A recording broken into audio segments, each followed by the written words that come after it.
Very good, very good. Oh, that's us. I must be here. Hello, good evening, and welcome. It's me again. It's second day of doing the lives. I'm doing another one tomorrow. Tell you the truth, I'm not expecting that many in the night. Martin's over on his channel showing people how to sharpen tools on the Pro Edge, but seeing as how I know how to do that, I'm not going to bother watching that. What am I doing tonight? I'm going to Scooby. No idea. I've got a piece of chestnut on the lathe here. It's about 6 inches long by about 5 inches square. I'll let's see who's in first. See who's in. Let's see. Baz is in, Jeff, Herb, Steve Blinkhorn, David, Free Living,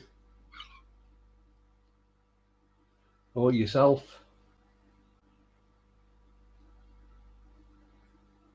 Matthew Gallagher, I think I forgot to mention Matthew the other day when he came in. Eva's in. Ruben. Right, I've seen who's in. I'll change the camera over. See which one I'm going to use. Which one to decide on? I'm going to go for overhead first, I think.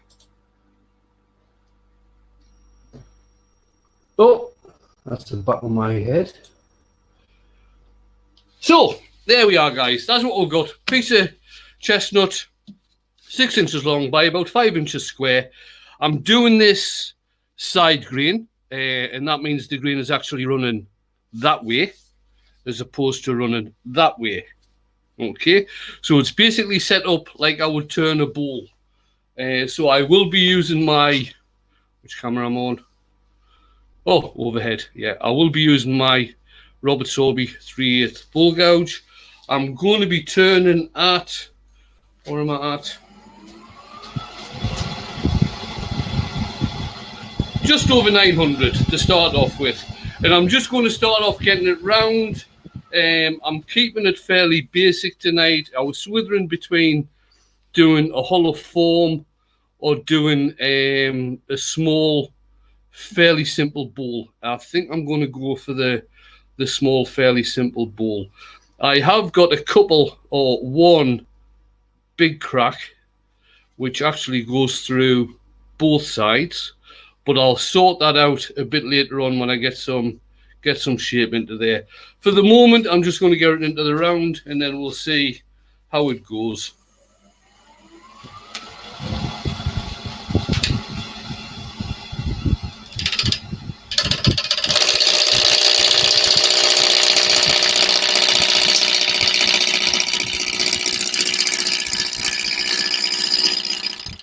In the bars.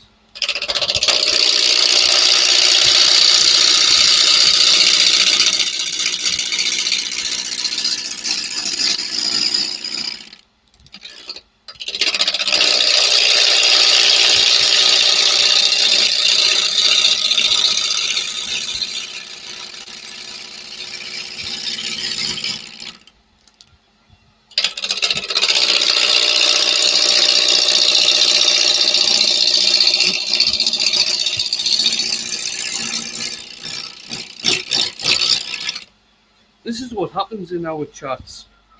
You tend to get multiples of people. So we've got a couple of Bazes in tonight. In other people's chats, we usually have a couple of Waynes in. John tends to be quite popular. Steve's quite popular as well. Usually get a bunch of Steves in as well.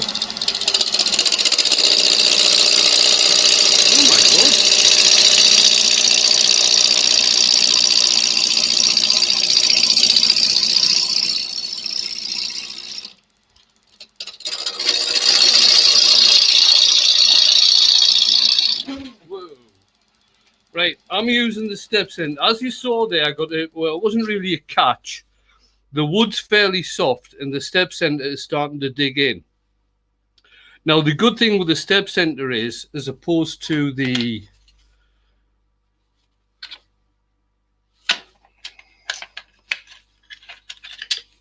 four pointed center like that, with the step center, it will actually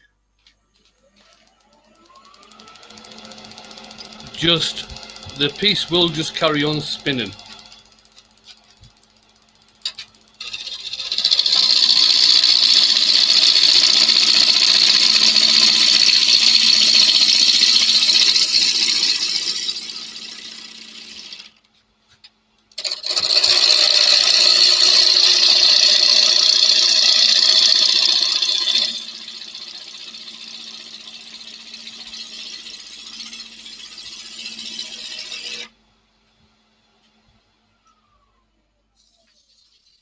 Nearly there, nearly there. It's got a nice bit of burr in here.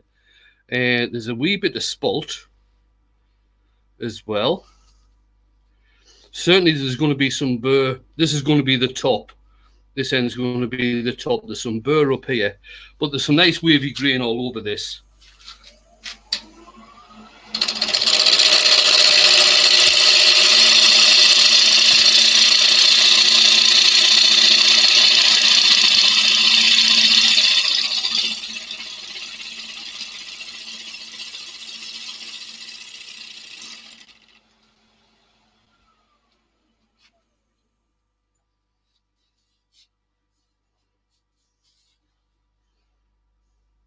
It's chestnut, Barry.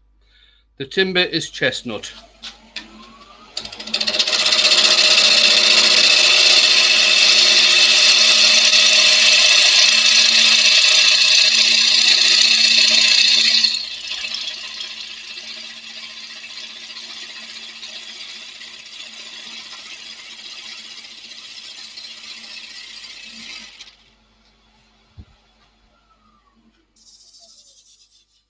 There we are. Yeah, that's all nicely rounded off.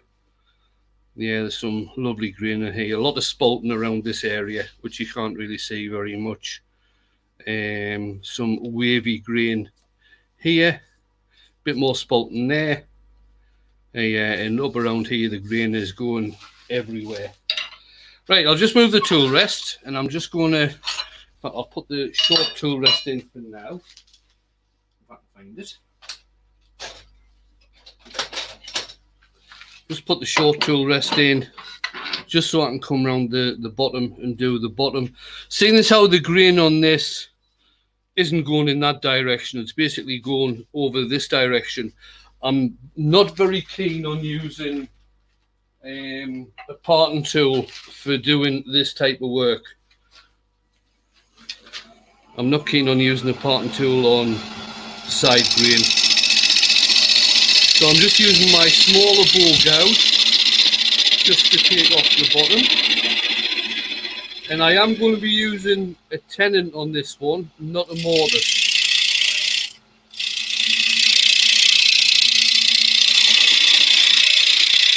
Good evening, good turn.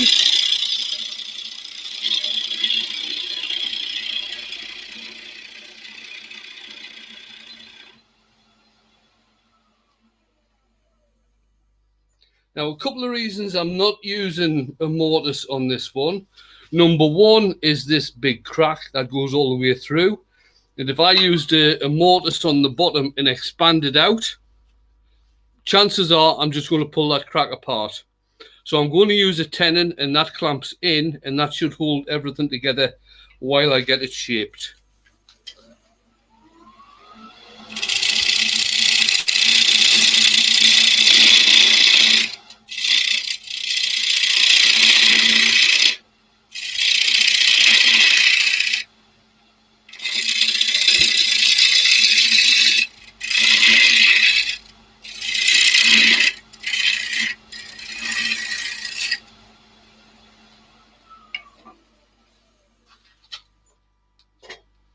Calibers and measure that. A little bit more to go.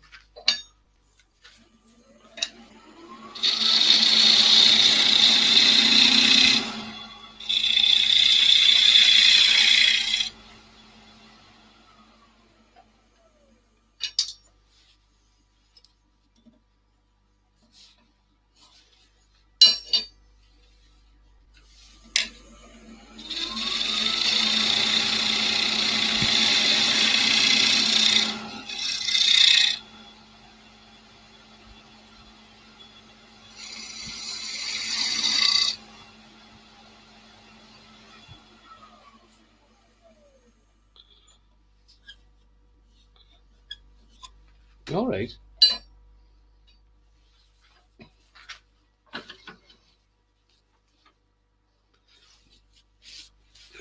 Wooden bells do tend to go thud. Right, I usually use my very small parting tool to put a groove in, and I'll put it, oh, it's there. I was going to say I'll put it down, I can't find it. I've just said I'm not using a parting tool on side grain, and the reason I am using this one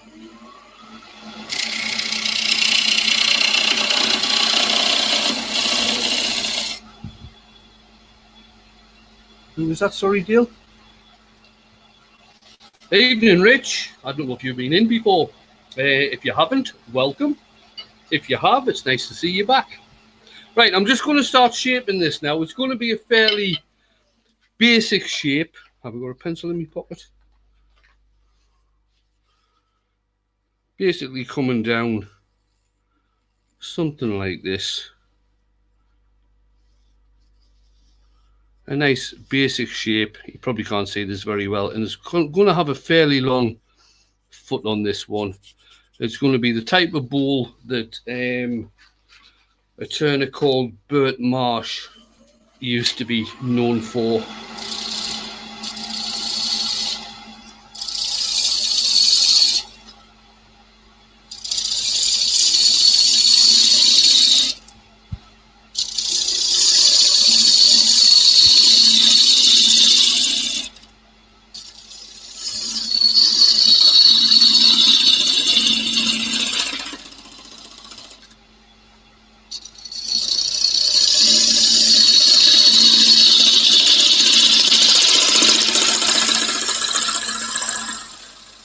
First live one you've been in, Rich. Don't take any notice of what people are saying in the comments. They're all mad. You can tell they're mad because they're in here watching me.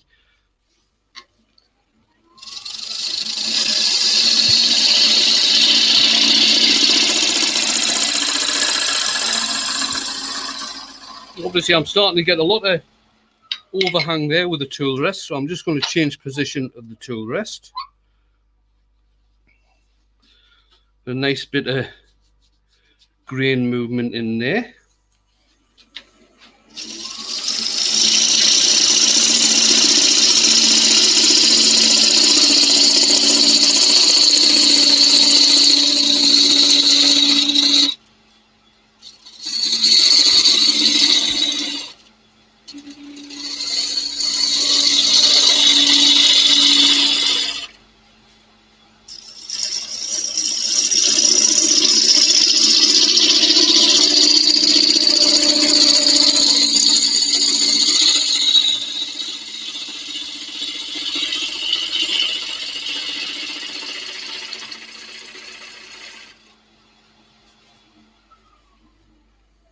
Let's have a look and see what it's looking like. Oh yes, looking quite nice.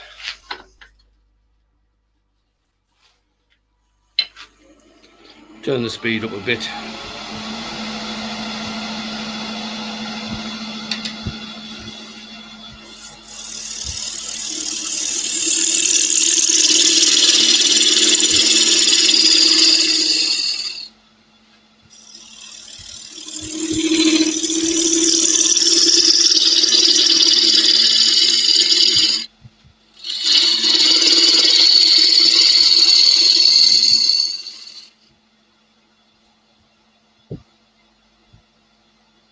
Evening, Sarah.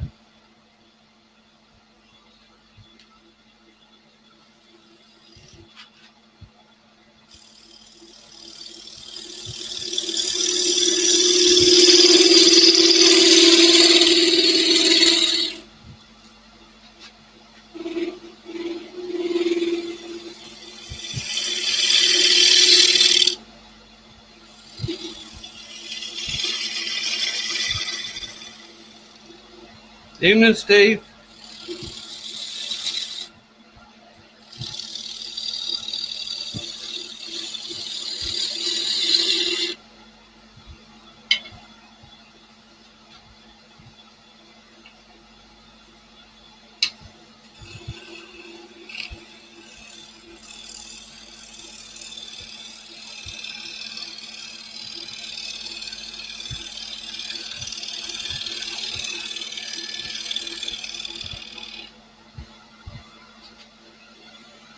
what I'm trying to do is trying to get this foot as straight as possible.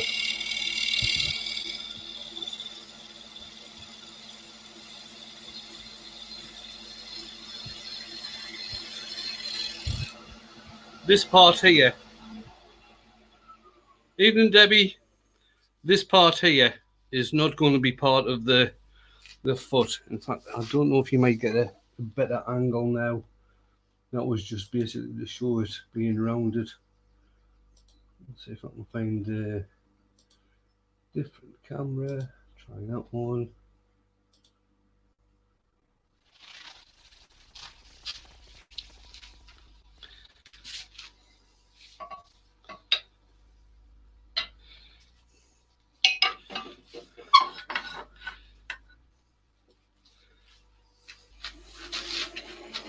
Right, I'm going to start defining the bottom of the bowl a bit more now.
And now just pick up the cut and just starting to do the shape up the top. It's going to, like I say, a fairly simple shape I'm staying with here.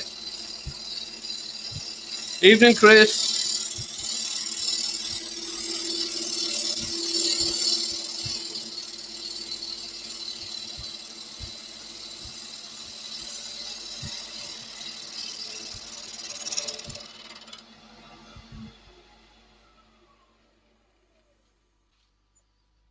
I am going to lose a bit of height on this because of this, but that's something I'm just going to have to live with. Right. Yeah. Right, that crack is still in there. What I'll do, I'll use some supery glue. Just have to get me pliers to clean this off. Bear with me a second, guys.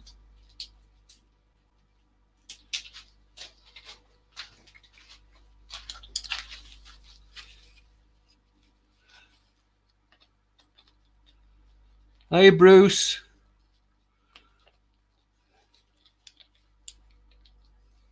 David, I'm sure I saw it. Yeah, Nathan.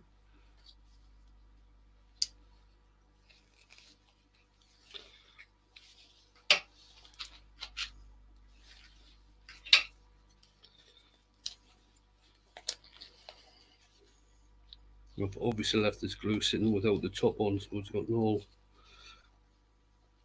Oh, very good. That's better. Right, where was that crack? Now, when I'm filling cracks in on bowls and things, I tend to do it before I take a final cut with the gouge. And that way it does tend to clean off a bit better rather than trying to sand the glue marks out, which I found is never very successful. Let's give that a rub in, spread it about. Yeah, you said that. Hey, hi, Chris. Yeah, you did. Dale's had too many beers. He's repeating himself.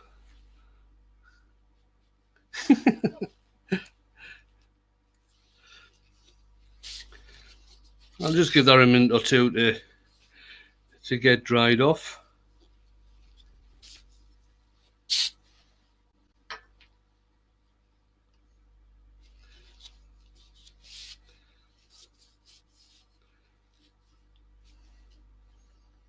Right, I should be able to start finishing that now. I'll move the tool rest back down to this end.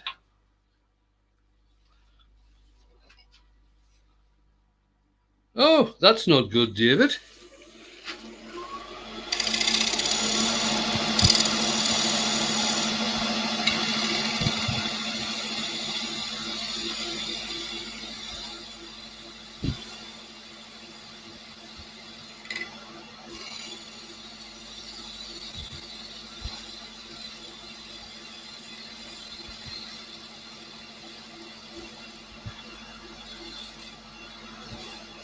Thank you, JP, and good evening. To save you asking, JP, all the pieces that I do in the live demos are practice pieces because I don't tend to get them finished properly.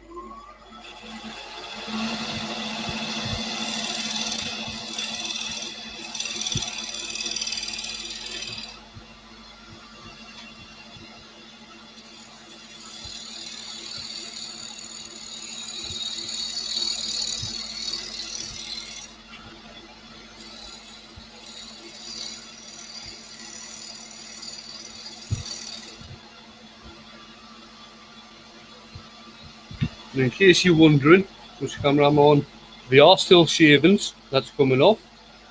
Wasn't a scrape and cut.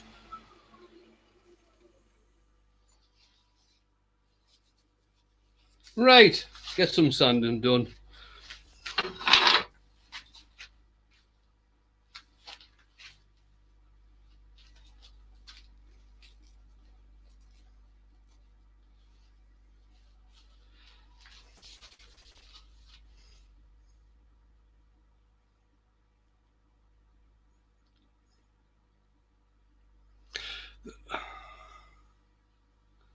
Oh, thank you, Debbie.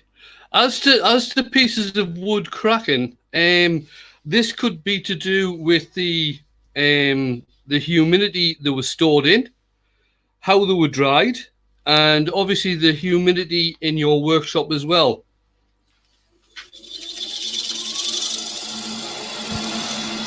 I'm just starting off with some 120 here, and I am, if you notice, hand sanding.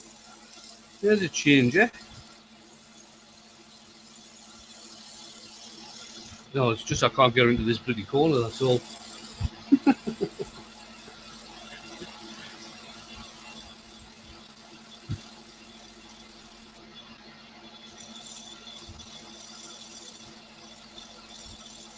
Right, that's enough of that malarkey.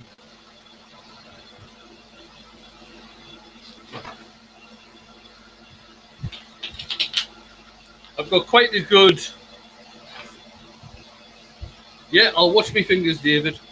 I've got quite a good finishing cut on here. So I'm just going to go straight in with 120.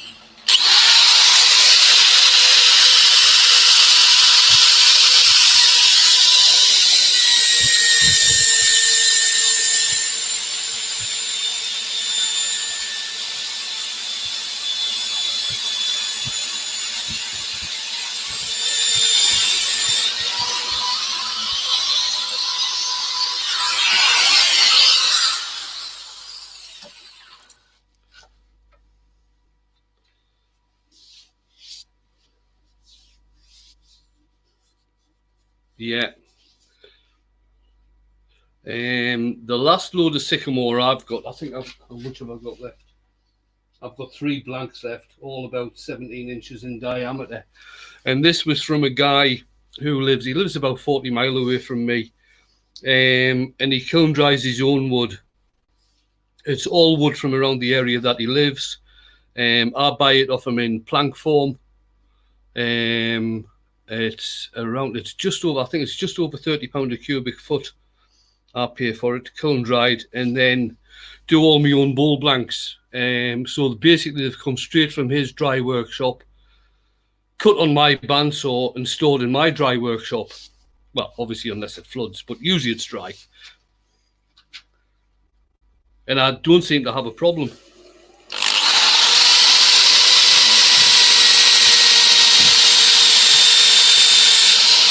Whereas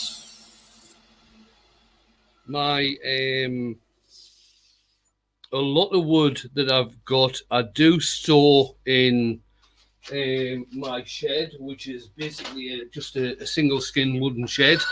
So you've got huge changes in temperature, you've got huge changes in humidity, and kiln dried wood, wet wood, it doesn't matter what you stick in there, it cracks.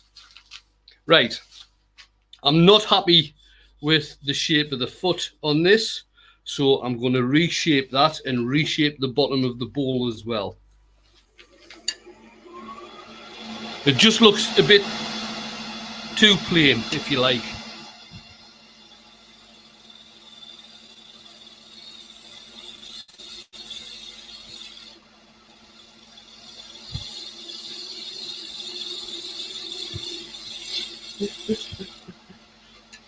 That would have been you.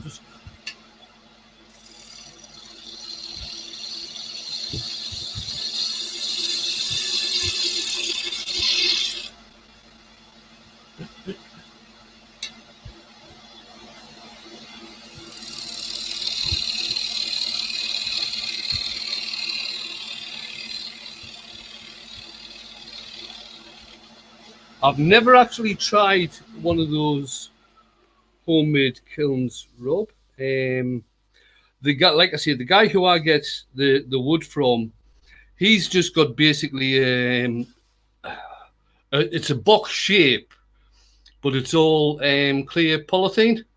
He doesn't have a bulb in there or anything, and it tends to be the thickest that he puts in there is around about 3 inch, and it tends to dry within about 6 months. And like I say, this is all in plank form.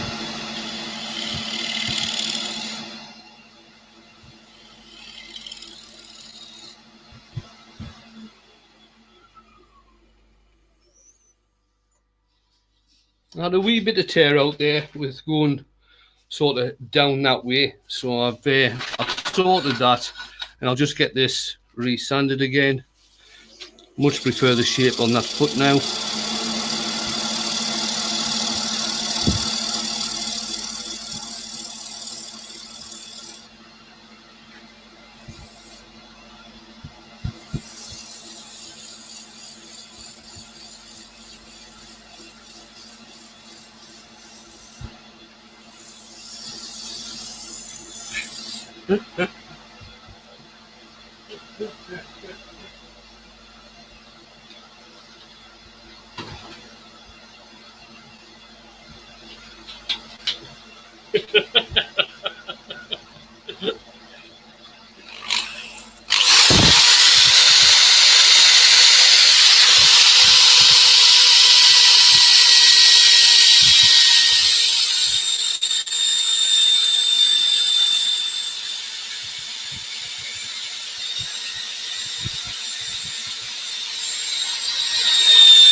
Right, I'll just get the foot finished off.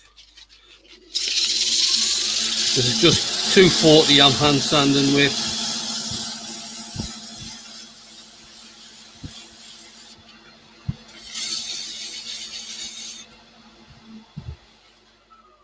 Now the question is to colour or not to colour. That is the question. No, I'm not going to. There's a surprise for you all.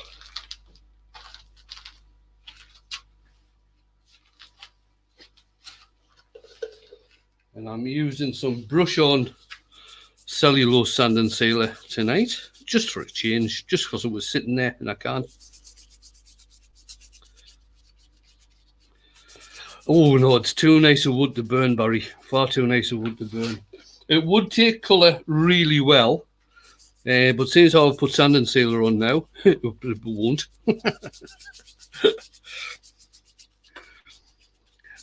There's a wee bit of, I know there's a wee bit of glare on the camera and you probably can't see it very well, but it does look really, really nice.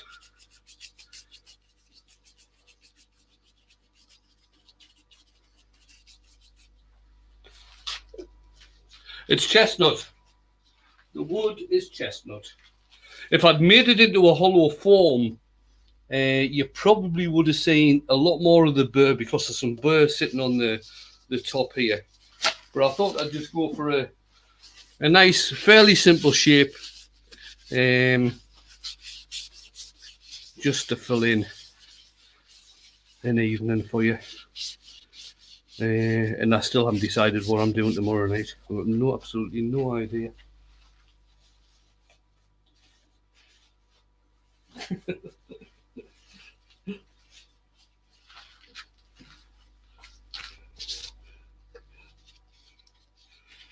And I'm using my usual Yorkshire grit. So it's been sanded to 240. It's had cellulose sand and sealer put on there. Now, if I was just to go with the cellulose sand and sealer and then put a finish over the top of the sand and sealer, I would probably knock it back with one of the abrasive pads. With one of them, I'd probably knock it back with that. But seeing as how Yorkshire grit isn't abrasive anyway, what's the point? So rub it well in with the lathe stationary. Then turn the speed of the lathe down. I'm now running at, or I will be, now running at 250. And using the piece of paper that I applied it with, you just start rubbing the grit in.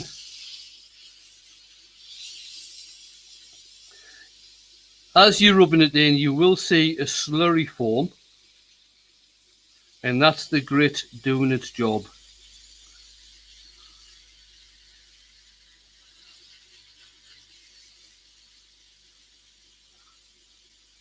You do that for a couple of minutes. I'll probably shorten the process tonight, but you do that for a couple of minutes.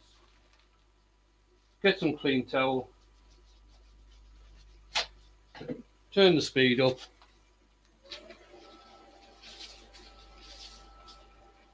Now at about 500. And you just carry on rubbing it in.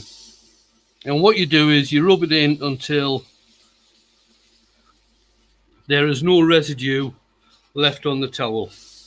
Once you come away with a relatively clean piece of paper towel, that's the Yorkshire grit done its job. And we're just about there.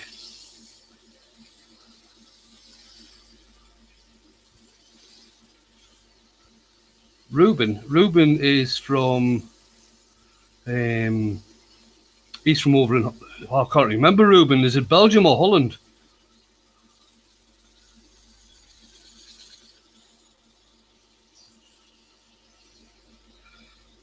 Ruben, if you're making comments about, I think I know who you're making comments about. Can you just leave it out of the chat, please?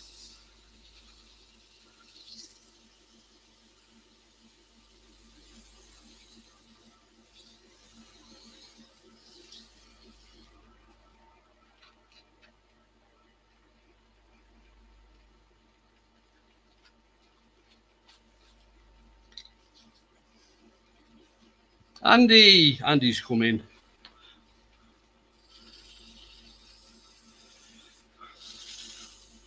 Sorry about this afternoon, Andy. I was doing some painting outside, getting another thing off Jane's list.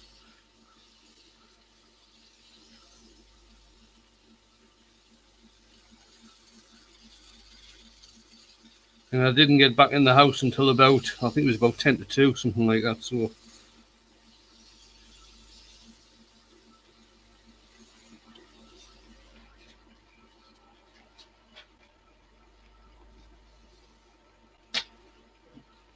evening, Joy. Dougie.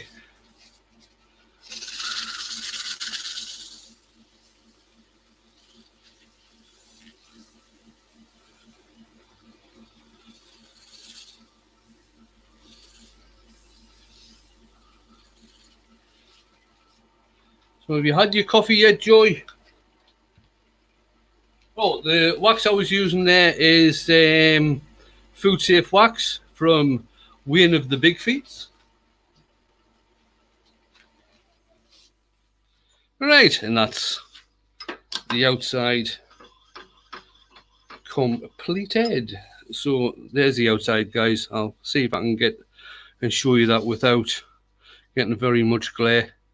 So as you can see, it has got some nice grain. It's got some really nice ripples running through here, which hopefully I'll get picked up when I photograph it. Although I am just using my phone to do photographs at the moment because my camera's buggered.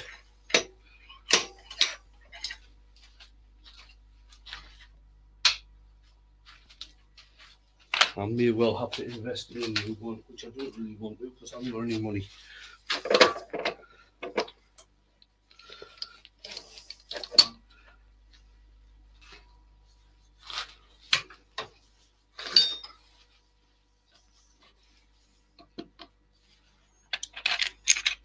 Evening, Huey.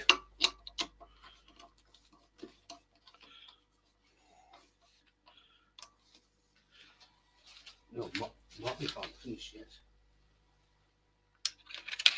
Oh, very good. It always surprises me, that does. Right, I'm just bringing the tail stock up just to make sure that everything's central. Get this tightened down. Go all around all the chucking points when you're tightening down. This wood is still fairly wet, to tell you the truth. Let's move some stuff out of the way here.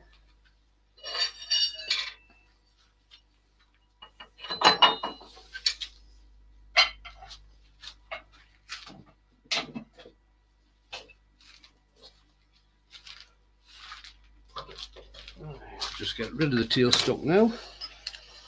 Don't need that.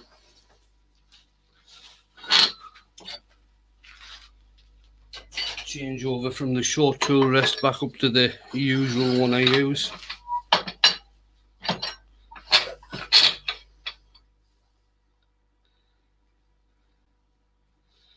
Now I've got the tool rest below centre, so when I come in with the bowl gouge, I can come in, go along, bring the bowl gouge handle up and finish on the centre. I've got about, I reckon, half an inch to take off the top of this.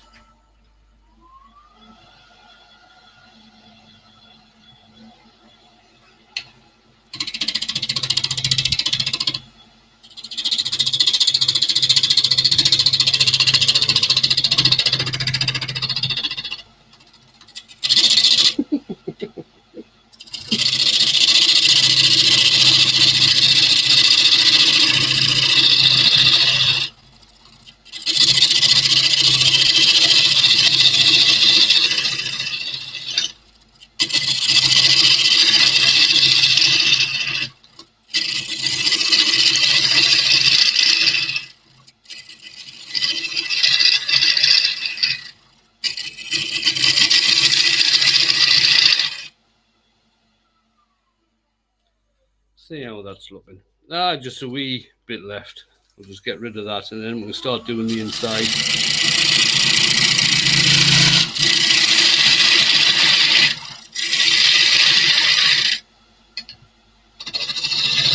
I'll wear very focused, Joy.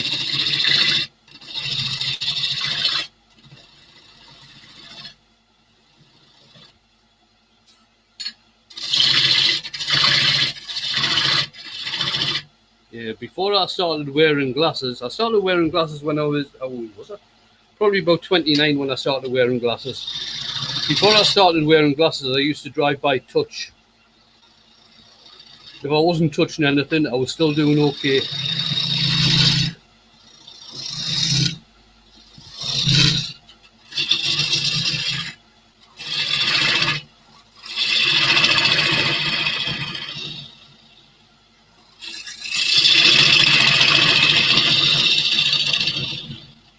This particular shape and size of bowl looks really good when you do it with a natural edge.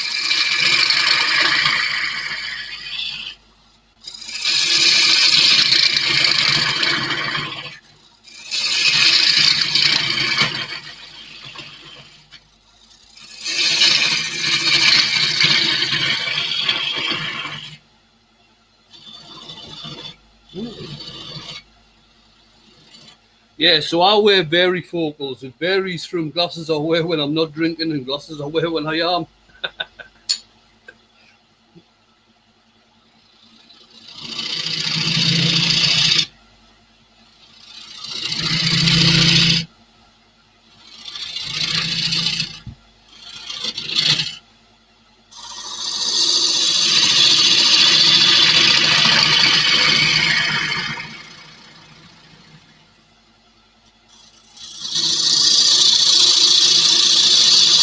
I do a live. My usual live is, this is for Richard, my usual live is every Wednesday night at 8 o'clock UK time. Usually on a Tuesday night, 8 o'clock UK time. It's another maker from the UK, Richard the Beard times 16. He usually does a Tuesday evening, but he is having a week off social media this week. So he usually does a Tuesday. On a Monday evening at 9:15, another maker from the UK, AH Bespoke, Andy Heal. He does a host of different things. Richard also does a host of different things. What Andy's doing at the moment is a fair amount of carving, using various bits of machinery. So he's on a 9:15 on a Monday night. Richard's on 8 o'clock on a Tuesday night. I'm on 8 o'clock on a Wednesday night. Another thing that Richard does is that he visits people's workshops. Obviously, with the virus thing going on at the moment, he can't do that in person, so he's doing a lot of that over the internet, talking to them about the workshop, where they get the inspiration from, things like this.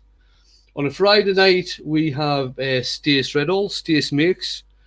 She does a live. She's quite a beginner, only started turning last October, and she's brave enough to come on and show what she can do on a Friday. Her partner, Nick, the Flaming Turner Maidley, he does a live on a Saturday night at 8 o'clock. Sunday afternoon, you have Dale from Maple Tree Studios, who's in the chat and also in my ear.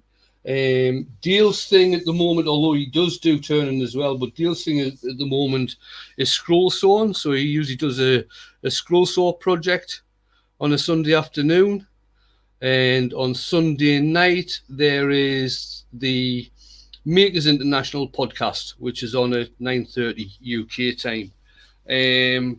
All these guys and gals put lives on and things like this. So feel free to pop in, Richard, anytime. I'm not mentioning all the extra stuff that's going on because of the virus.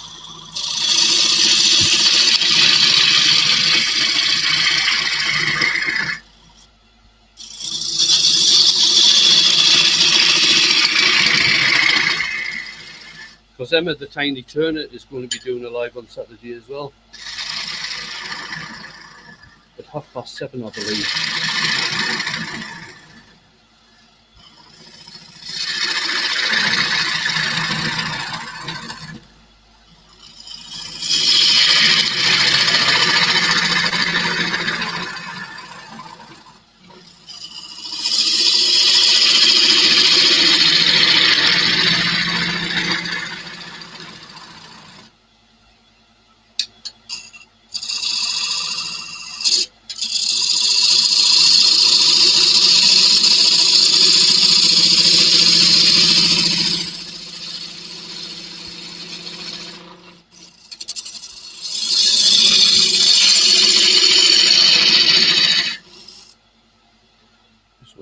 this rim, see if I did get rid of everything. There's a small bit there that I'm just going to take away.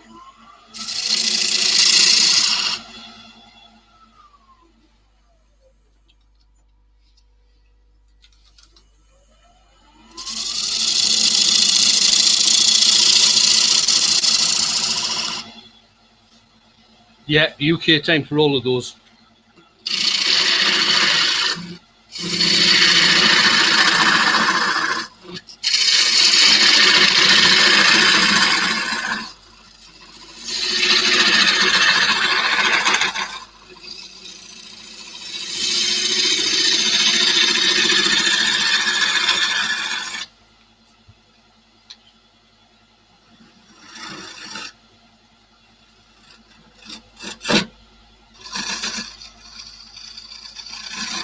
You must be playing games.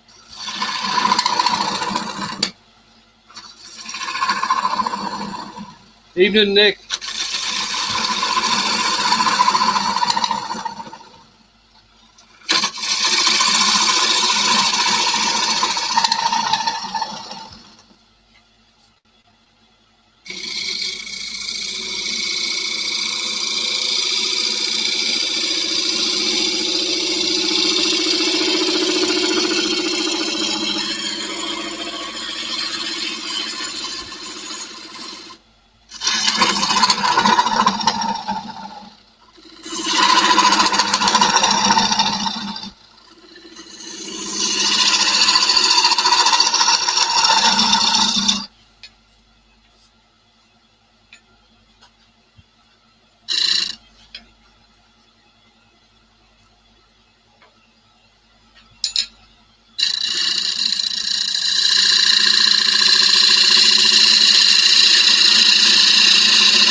Right. 9:30 UK time. Well, it depends on which time zone you're in the US. 9:30 UK time is 4:30 Eastern.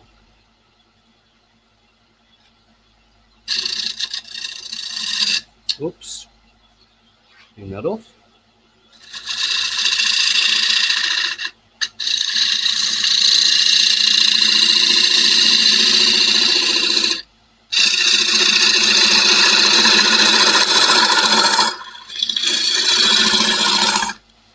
Right, I'm just going to go back to my shorter tool rest.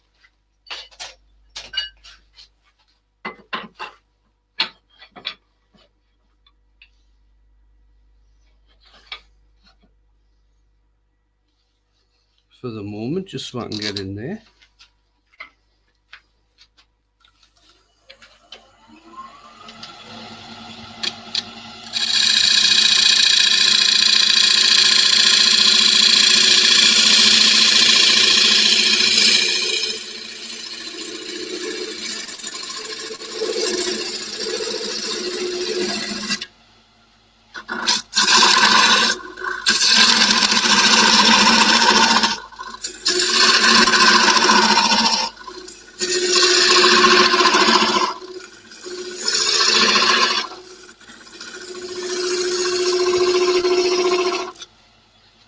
Just check and see what this wall thickness is doing. No, it's not doing too bad.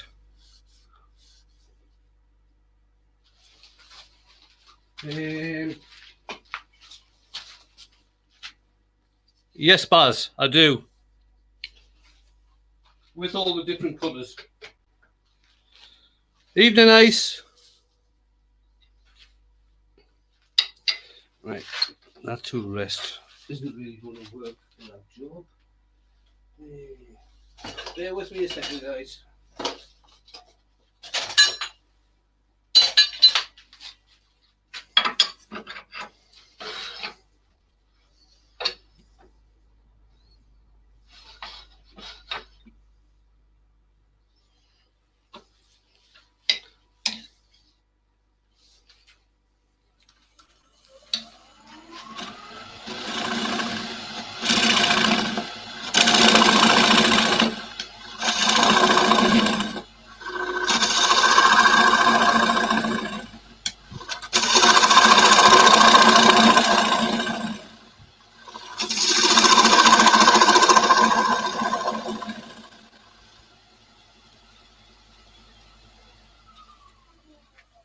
The one I've got's the Sorby one with the larger of the Sorby ones, because they do a miniature one as well.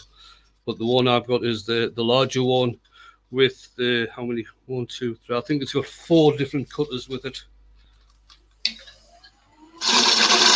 And I've had that one, I think since it came out in the 90s. The original designer is a guy called Tracy Owen, and then Sorby took it up. Simon Hope is producing one now, based on Tracy Owen design.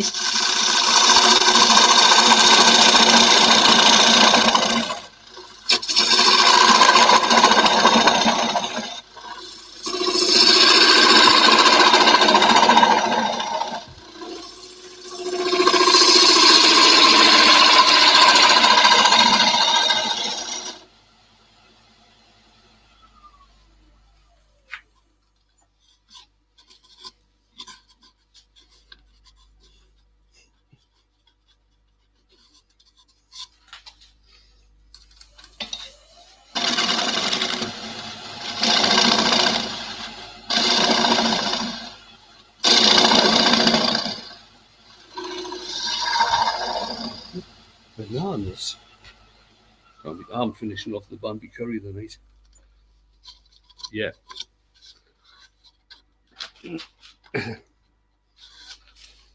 We're getting there.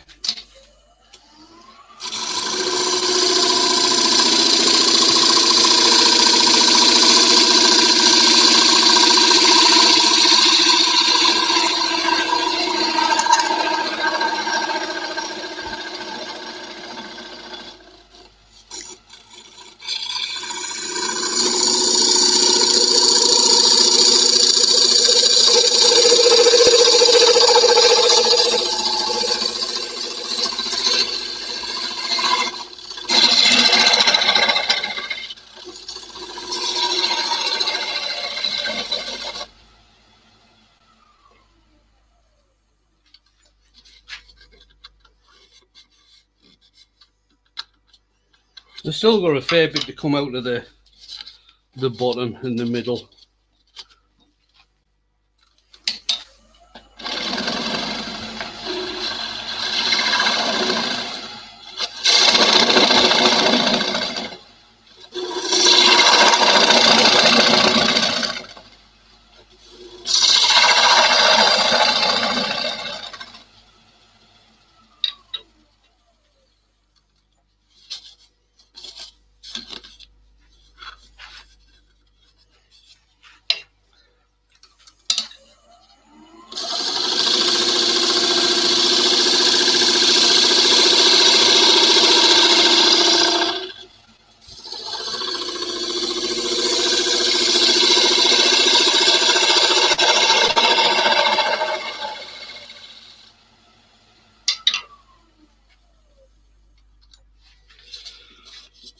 So did anybody see the photo I put up today of the bowl I was doing yesterday?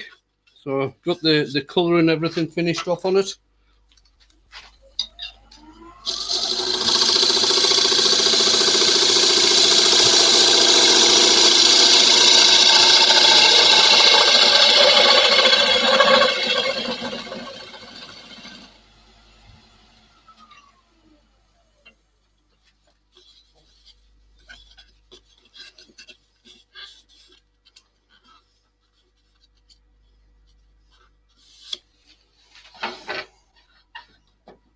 Just moving that across a bit again, just so I can get right down to the bottom there.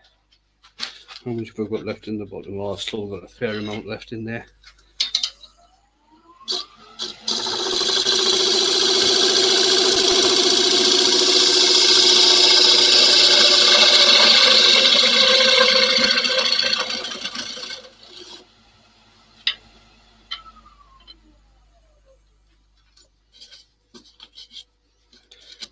Now in something like this, which is fairly narrow, when you get down to the bottom, the heel of the gouge can start rubbing and causing you problems. That can happen with the really swept back grind, and with the fingernail grind that I use.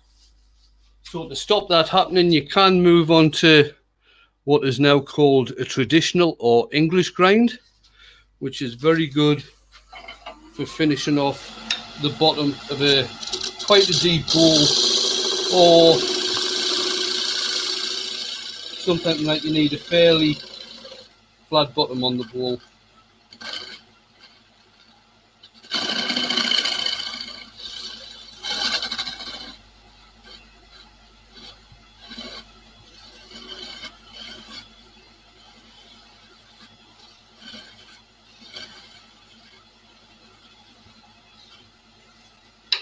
I want to try and move that tool rest down a wee bit if I can. Probably have to reposition it a bit.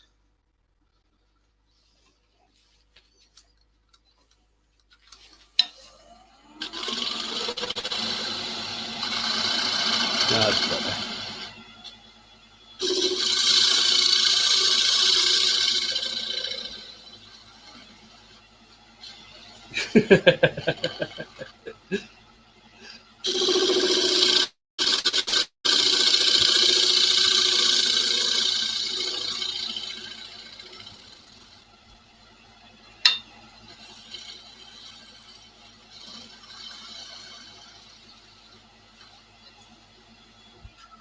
There we go.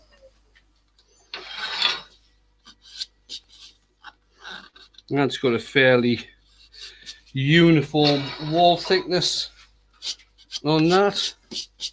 So we'll get on to do some sanding.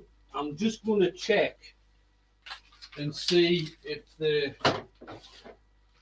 3-inch sanding pad will go in there okay. It should do, it should do.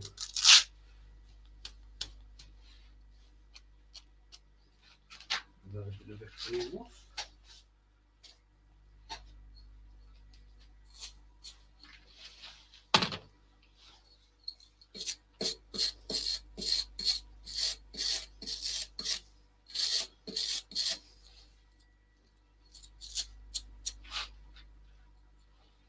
See, this wood is still a bit wet, so it is clogging the paper up a wee bit when I'm sanding, but nothing much to worry about.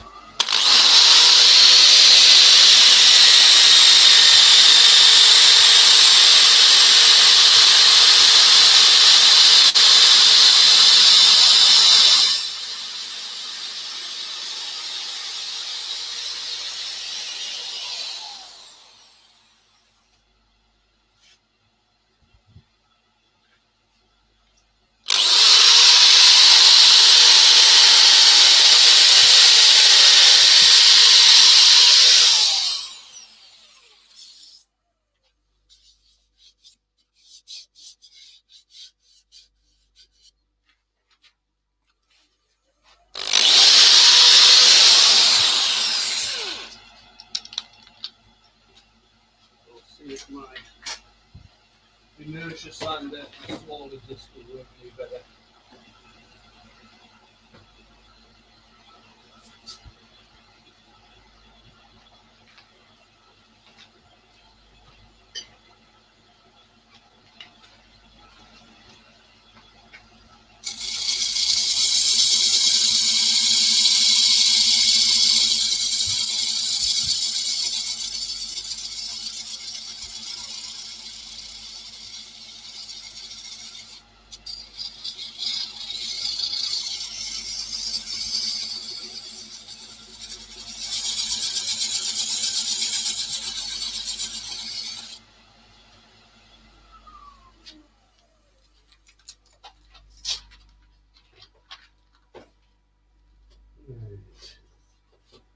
These all pretty sizes good. That one.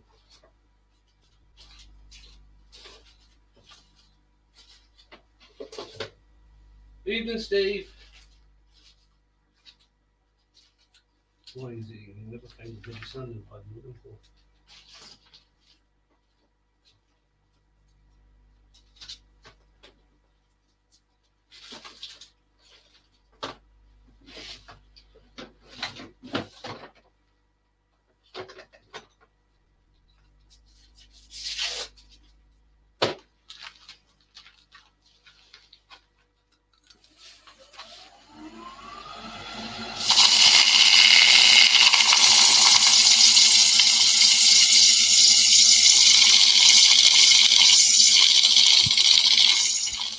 Evening, Joe.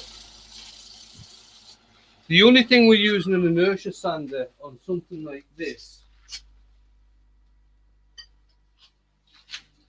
is that as you get towards the centre of the bowl, there's no inertia there to turn it. So I'll go back to using the power sander.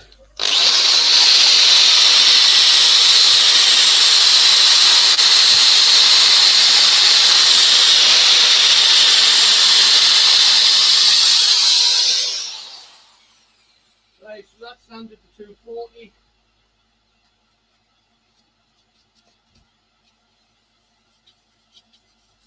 Give it a quick brush out.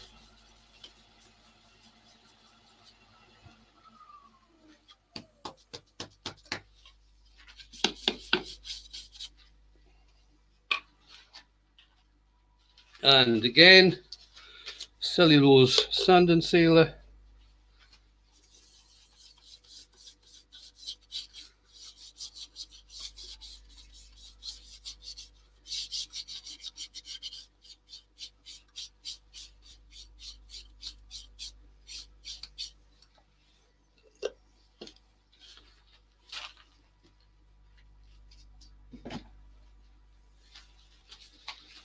Let's give that a quick wipe to help it dry off.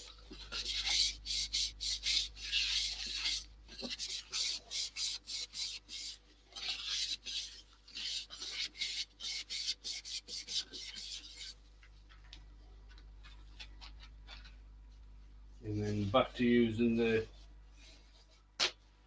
Yorkshire grit again.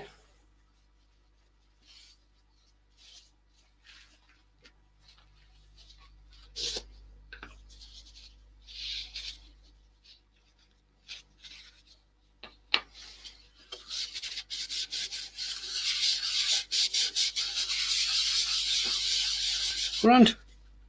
As long as they're enjoying themselves, that's the main thing.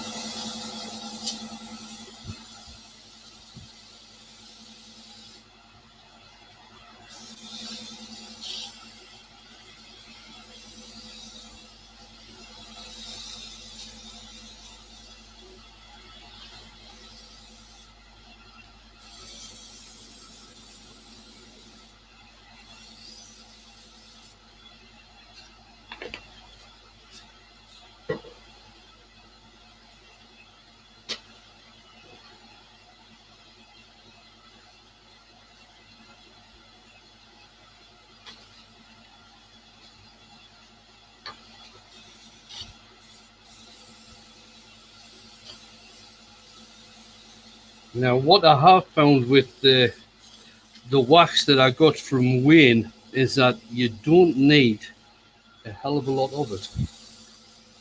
It tends to go quite a long way.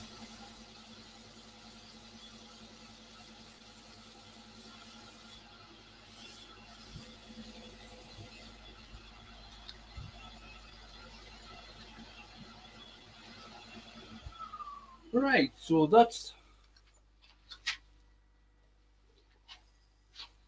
right. Now what I've got to try and do is find a bit of wood.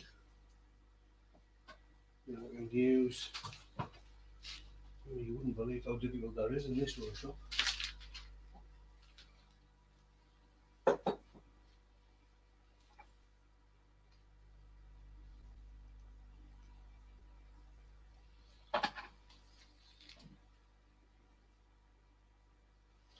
What I should do by just cleaning off the bottom.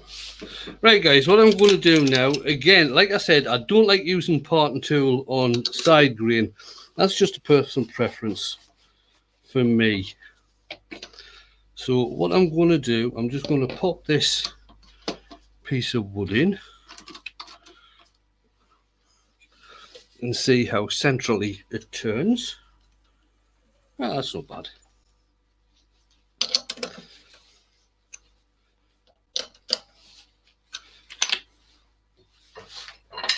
These two L's out of the way.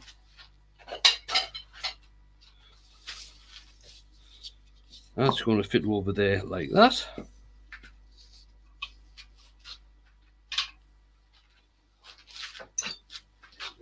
do this because I'm putting the short one back in here.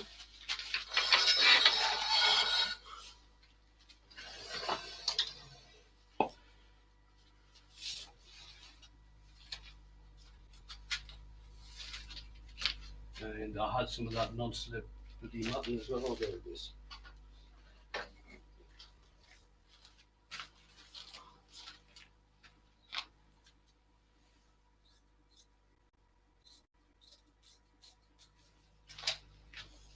Yeah. I'm just going to pop that over there. There's non-slip matting. Pop the bowl over like that. Bring the centre up. Lock that in place. The centre of my tailstock is actually just snapped the nub that was on there, so I'm going to have to see how. Oh, that's running fine. Running fine.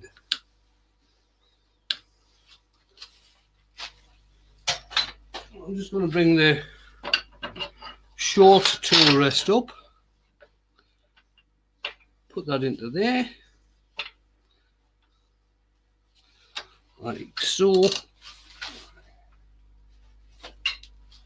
I'm using my 1/4 inch swept back gouge.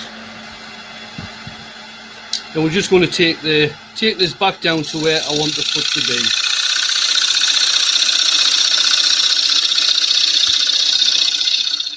I don't know who's live tomorrow afternoon, it's certainly not me.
Right, it's starting to get a wobble on now.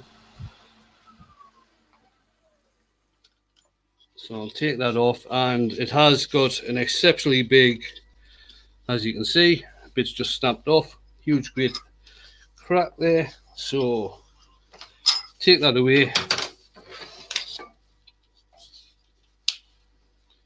Snap that bit off.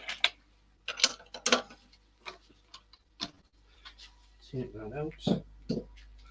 Hey, what am I doing now?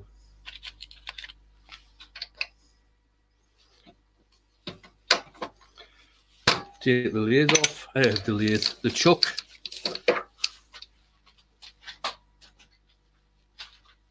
Stick in my Jacob's chuck. So this is a two most taper Jacob's chuck. Now, whenever you're using the Jacob's chuck in a headstock, you can't just rely on the most taper to hold it in, because sometimes it feels, depending on what you're doing with the Jacob's chuck, and it can come out. So you're actually better off, this one won't now since I'll put it in there, you're better off buying one of these two most taper Jacob's chucks with a thread in the end of it. And I think this is it's either an M8 or an M10 thread that's in there.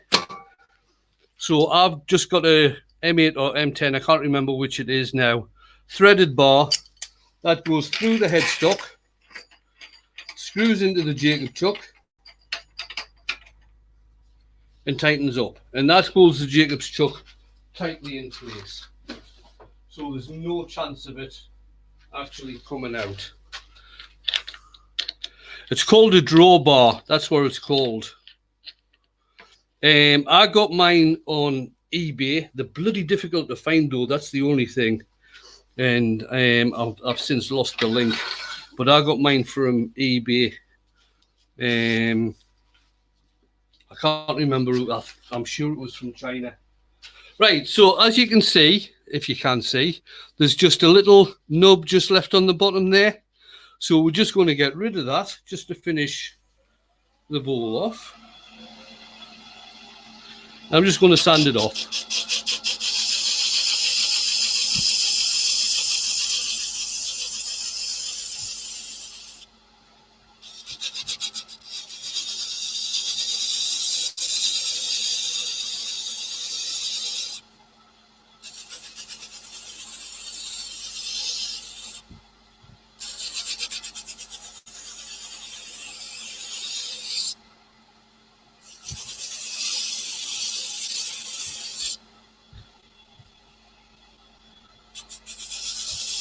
Thanks, Rich.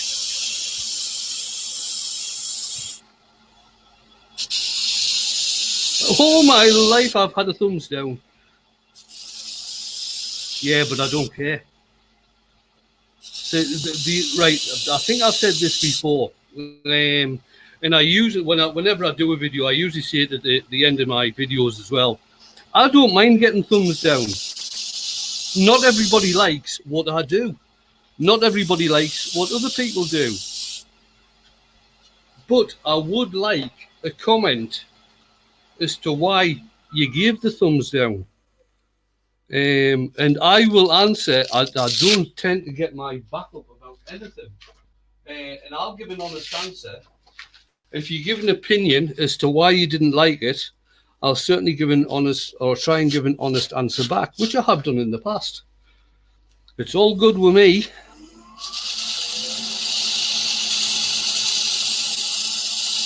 This is a brunette, yes. I picked up the wrong bloody...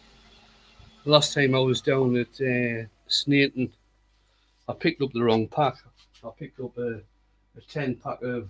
in fact, I picked up 2 10 packs of 120 grit instead of 2 packs of mixed grit.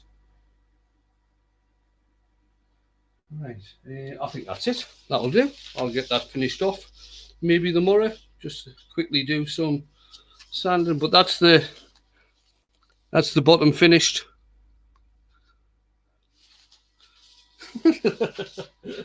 Tell you the truth, David, I don't like what I do sometimes either. Which is why I've got a wood burner in the workshop. Right, well, you'll not be able to see. I wonder if I can alter that camera. Right, you see over there, okay, I have got 1, 2, 3, 4. I've got 4 pieces there that are waiting to go back on the lathe and get redone. I've got another couple of pieces in the workshop that need to go onto the VB to get redone once I get my vacuum chuck back from Glyn. Right, rather than talk like that, let's change the camera and bring back up my ugly mug once again.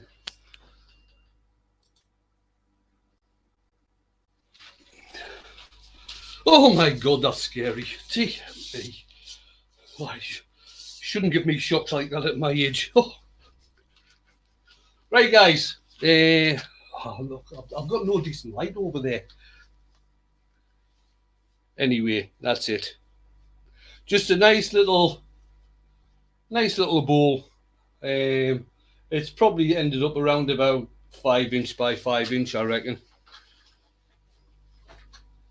Yeah, that's what he said. 4.5 tall. No, 4.5 diameter as well. So 4.5 by 4.5. The figuring in it, in parts of it, is absolutely stunning, though. Especially around this area here. I know you can't see it very well, but the figuring in it is stunning. I'll see if I can get some decent photographs done with my phone, and I'll get it up on social media tomorrow, so you can have a decent look at it. Tomorrow night. What am I doing tomorrow night? I think I'll do a piece of ash. It's either going to be a piece of ash or it's going to be a piece of sycamore. I'm not sure yet because I fancy doing some colouring. Oh, by the way, Joy, there's another one not coloured. Not that I'm picking or anything. The sycamore I've got is very highly figured, and I am loath to colour it. The ash that I've got is fairly plain, but there is some with some ripple in. Either that, or I've just noticed a nice piece of yew there that I could do a hollow form out of. The only thing with doing hollow form is that they take that long. I'm just wittering on to myself here. You're probably all dying to get away and have a coffee or your dinner or something like that. Right, guys, I'll end that there. I will be back tomorrow night. Usual place, usual time, usual ugly mug. We'll do some turning together. It's either going to be an ash bowl or a sycamore bowl, one of the two. I haven't decided yet. It'll either have colouring or not. It'll either be textured or it'll not. Right, I'm going to love you and leave you guys. See you soon.